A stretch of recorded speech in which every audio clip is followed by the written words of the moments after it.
The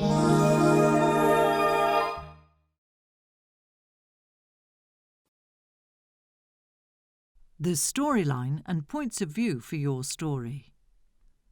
In this section, we discuss how to organise all the contents that you have collected till now to better report your research. You need to be clear about three things: the storyline of your project, the point of view from which you are going to tell the story, the format you intend to use in the story. First point, the storyline. This is an extremely important strategic choice. Identify in your project the three main moments, the three acts of the story you want to tell, as if it were a film or a novel, from where you started, what you found, and the conclusions you drew. This way you have a clear path. The first act of each story describes the starting point. It is the initial moment of the story, such as when you started this educational journey. Going back to the beginning of your activities, ask yourself, what is the point you started from? What are the elements that triggered it? For example, what were the reasons for choosing the project? Why did you consider that topic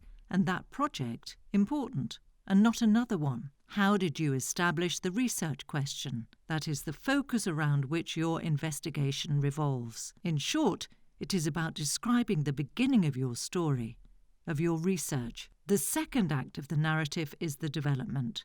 The plot develops. It is the time of action. The protagonists, you, are taking steps to find the answers to the initial questions through the actual research. This is the moment in which you seek the answers to your questions, in which data is found and analysed, and the missing ones are sought out in the monitoring expedition.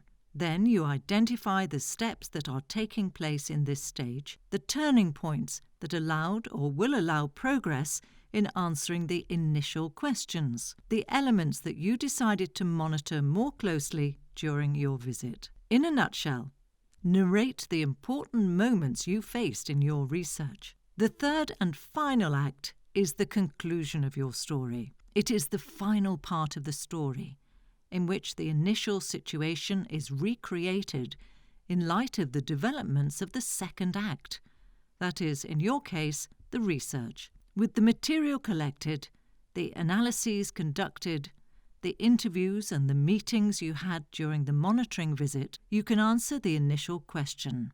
Did the initial problem change shape and size, or did you find confirmations? Did new details and information emerge that allowed you to understand further?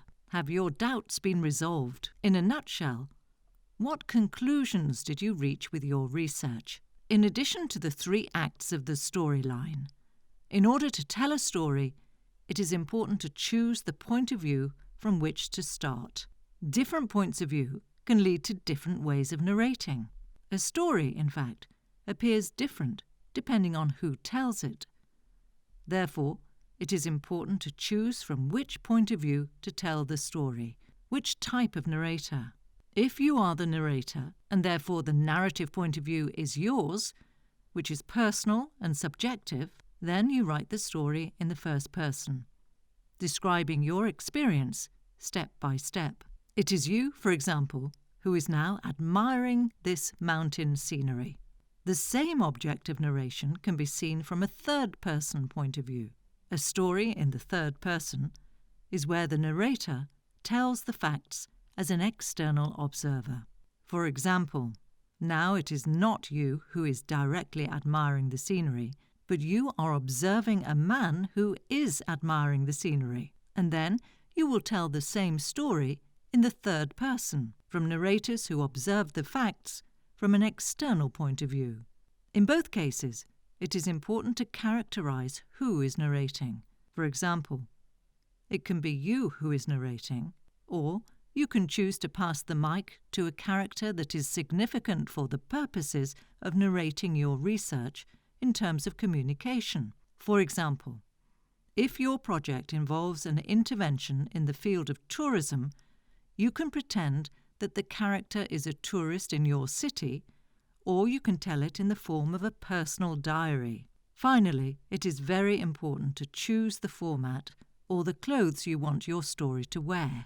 To choose the format best suited to your story, you must start from the material collected and make some choices. For example, what are the means of communication you want to use to convey the story? What form do you want to give to the information to be communicated? Watch the video interview in the next section. You will discover some useful tips on the formats to use to tell your story.